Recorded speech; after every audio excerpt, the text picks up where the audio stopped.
છે તો આ સમય તમારા માટે બહુ સારો એક એ રહેશે ને એ સમય દરમિયાન તમારા કરેલા જે બી એ છે વાંચેલા લખેલા એ તમને બહુ સરસ એ રહેશે બરાબર।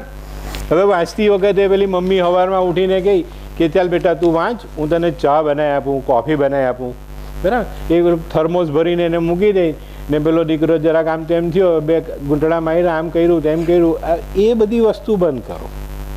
કેમ? ચા કોફી જે છે એ તમારા સંતાનો માટે નુકસાનકારક રહેશે।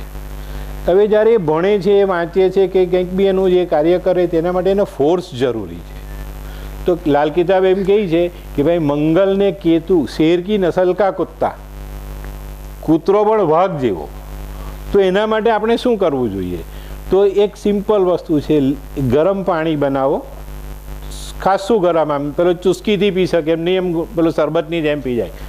એમાં લીંબુ અને મધ આ બે વસ્તુ મિક્સ કરીને બાળકને આપો ને એને કે આને પી, ચાની જેમ આને ધીરે ધીરે પી ને વાંચવાનું શરૂ રાખ।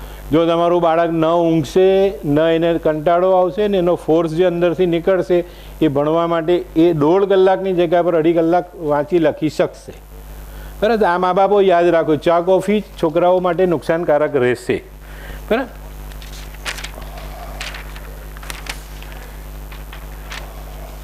હવે અભ્યાસ કરવા બેસે છોકરાઓ ત્યારે એનો ચંદ્ર આપણે સ્થાપિત રાખવો જોઈએ કે ભાઈ એનો ચંદ્ર સ્થાપિત હોય તો એ માણસનું, બાળકનું મન શાંત રહે।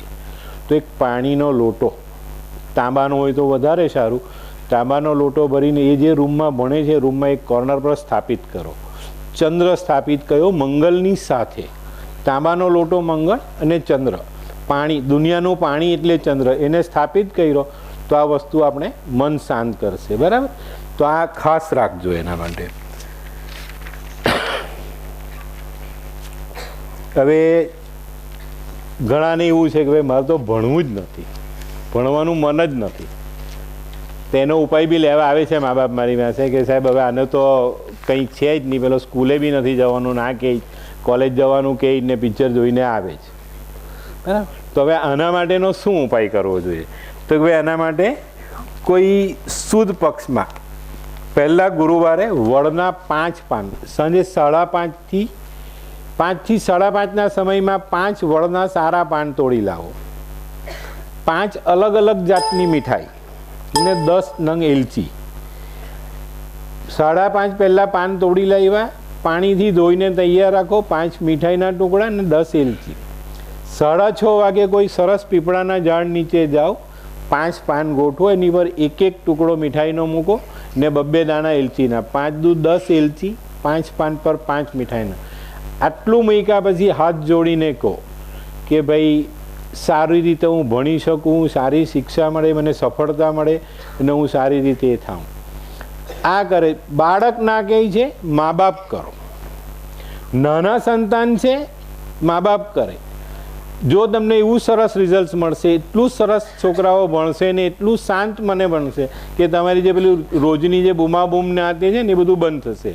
કેમ કે માઈઓ કેતનભાઈ કીધું એવું, પેલું એક તો મેમરી શાર્પ હોય ને પછી પેલી હવાર હાંજ પેલાને બિચારાને ધોઈને એ કરે, એમાં પછી કંઈ થતું કંઈ નથી બરાબર। તો આ વસ્તુઓ પર ખાસ એ કરો ને નાના બચ્ચાઓ માટે આ ઉપાય ખાસ રાખો બરાબર। છોકરાઓના, નાના બચ્ચાઓના રૂમમાં પીળા પડદા, પીળા કેસરી અને ગ્રીન, પીળો ગુરુ, ગ્રીન બુધ અને કેસરી મંગલ, આ 3 ગ્રહ વિદ્યામાં તમને સપોર્ટ કરી શકશે। તો બાળકની આજુબાજુની ઓરા પરફેક્ટ રાખવા માટે આ કલર્સ તમારા માટે બહુ જરૂરી। તો નાના બચ્ચાઓ માટે ખાસ આ કલર્સના પડદાઓને એનો ઉપયોગ કરો બરાબર। હવે ઘણી વખત આપણે એમ થાય કે ભાઈ આ તો બધું ઠીક છે કે છે, હવે બહુ જ એકદમ અતિશય નબળા છે, જેનું મન જ નથી ભણવામાં કે જેને યાદ નથી થતું એ નથી, તો એ ચંદ્ર ઘણો બધો વીક કહેવાય। તો એના માટે શિવ પૂજા, શિવ પૂજા એટલે બેસ્ટ વસ્તુ છે। જે મનના નબળા છે, જે લોકોને ડિપ્રેશન છે, તે લોકો પણ જો શિવ પૂજા કરે છે તો એ લોકોને સારામાં સારું રિઝલ્ટ મળે છે બરાબર। તો આ વસ્તુની બચ્ચાઓને પહેલેથી આદત પાડો, મંદિરે જવાની ને ત્યાં એ કરો બરાબર। હવે ઘણી વખત આપણે મેં કીધું એવું શરૂઆતમાં કે ભાઈ બચ્ચાઓ ભણવા માંગે છે કંઈક ને આપણે એને ભણાવીએ છીએ કંઈક, તો આ બેલેન્સ તમારે ખાસ એ કરીને પૂરું કરવું કે ભાઈ જે બચ્ચાઓ પોતાની રીતથી ભણી શકે અને સારું એનું એ કરી શકે। તો આ બાબતમાં હવે આપણે ભણતરમાં કોઈની હજુ કંઈક પૂછવાની ઈચ્છા છે ભાઈ, તો એનો જવાબ આપી દઈએ, પછી આપણે બીજી રીતે આગળ રોગ પરનું એ ચાલુ કરીએ. છે ભણતરનો કોઈ પ્રશ્ન કોઈનો?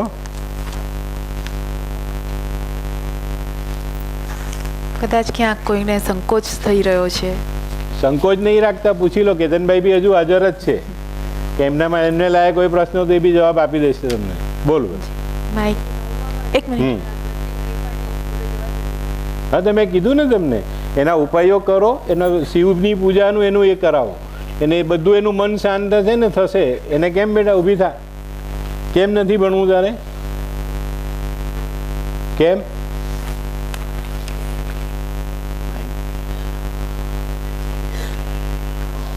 નહીં જવાનું કારણ શું બેટા? પણ રીઝન શું એને કેમ નથી જવું એનો? એ બીજી સ્કૂલમાં મૂકો એને.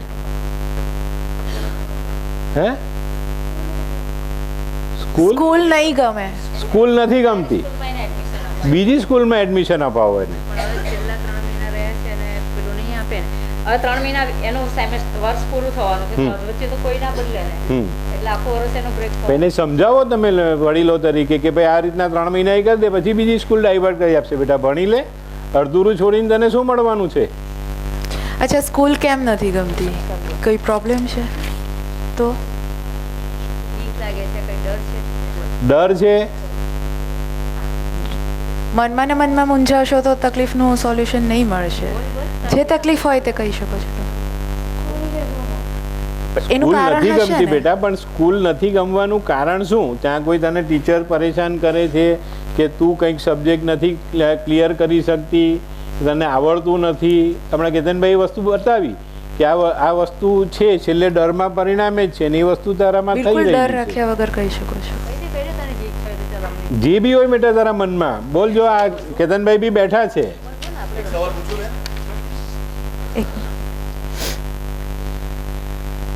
એક ટ્યુશન જાય છે? માઇક. એટલે ઘરે ભણે છે? એને અભ્યાસથી પ્રોબ્લેમ છે કે સ્કૂલથી પ્રોબ્લેમ? સ્કૂલથી પ્રોબ્લેમ છે, એટલે સ્કૂલનું સોલ્યુશન સર કરવાનું. હા, તો સ્કૂલમાં મેં કીધું ને, પણ બેટા હવે 3 મહિના બાકી છે. અભ્યાસ એ કરે છે, હા. ટ્યુશન જાય છે, ઘરે પણ ભણવાનું, એને કદાચ ઘરે ભણવાનું તો પ્રોબ્લેમ નથી ને, અભ્યાસ કરે છે તો અભ્યાસમાં એને મન લાગે છે, પણ કદાચ સ્કૂલમાં કંઈક એવા બનાવ બન્યા હશે. હા, હું એ જ કહું છું ને, એટલે એના મનમાંથી એને લઘુતા ગ્રંથિ કાઢવી પડશે ને કે આપણે એને શું છે, એને ક્યાં એ અટકે છે. તો એનું રીઝન કે બેટા? કોઈ પેરેન્ટ સાથે તારે પ્રોબ્લેમ છે કે કોઈ સ્કૂલ ટીચર સાથે પ્રોબ્લેમ છે? તમે લોકો એના માટે એ નક્કી કર્યું છે? તમે લોકોએ કઈ સ્કૂલમાં એ કરી? અમે ગયા આવ્યા. હા, તો શું? એના જે પ્રિન્સિપલ છે ને તે તો મળવા જ નહીં માંગે અમને, હમ. પણ અમે છોકરીને કહ્યું કે કદાચ કંઈક બીજું રીઝન હોય હા. કે ટીચરનો કંઈ હોય કે હમણાં બધી ઘટના બને છે એવું હોય, પણ હા. એવું પણ નહીં. બસ મને એમ જ કહે છે કે સારી સ્કૂલમાં એડમિશન અપાયું, હવે મારી સ્કૂલમાં જ નથી જવું. અને કેટલા 2-3 વર્ષથી સ્કૂલમાં નંબર લાગ્યો, આહવા ભણે છે. નહીં બેટા, એવું તો નહીં થાય ને. હવે તારે થોડુંક તો ધ્યાન આપવું પડશે ભણવા. મને આપો ધ્યાન થોડુંક. અમે ભણી લો, એને સારું છે. પ્રિન્સિપલને બી મળી આવ્યા, પણ એને બેન પછી એપોઇન્ટમેન્ટ લઈને સીધી એને લઈ આવો ઓફિસે, પછી વાત કરીશું આપણે. આ સિવાય બીજું કોઈ?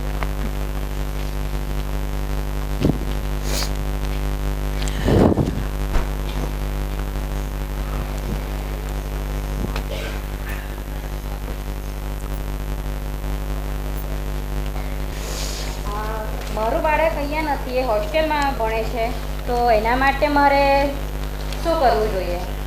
એના માટે બેન મારે વિધિ કરવી જોઈએ કે પછી બાળક પાસે કરાવવું જોઈએ?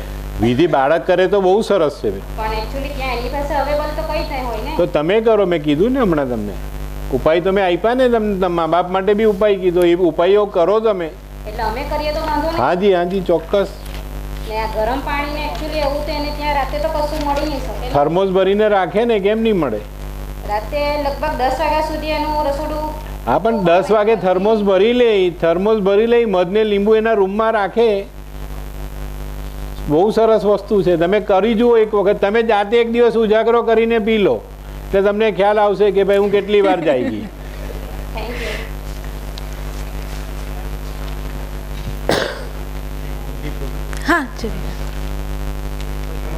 नमस्ते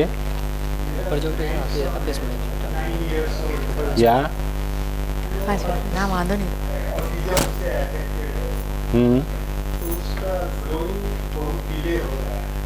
अच्छा मतलब प्रॉब्लम कौन सी स्कूल में कौन सी? अच्छा तो अच्छा तो फिर भाई आप कुंडली लेके आ जाओ ऑफिस पे. मैं कुंडली में क्या है, इसका कौन सा ग्रह इसे परेशान कर रहा है वो देख लेंगे. अगर इनकी भी ज़रूरत पड़ी तो हम आपको हेल्प दिलाएंगे आपको. कोई बात नहीं, वो भले ही यहाँ नहीं रहता है, आप तो यहाँ हो ना. आप सूरत में रहते हो बाहर से आए? कहाँ से? नेपाल से. यहाँ सूरत में कितने दिन हो आप? 1 महीना हो ना. तो ये आप 30 तारीख के बाद कभी भी आफ्टर 30 मुझे कभी भी मिल लो.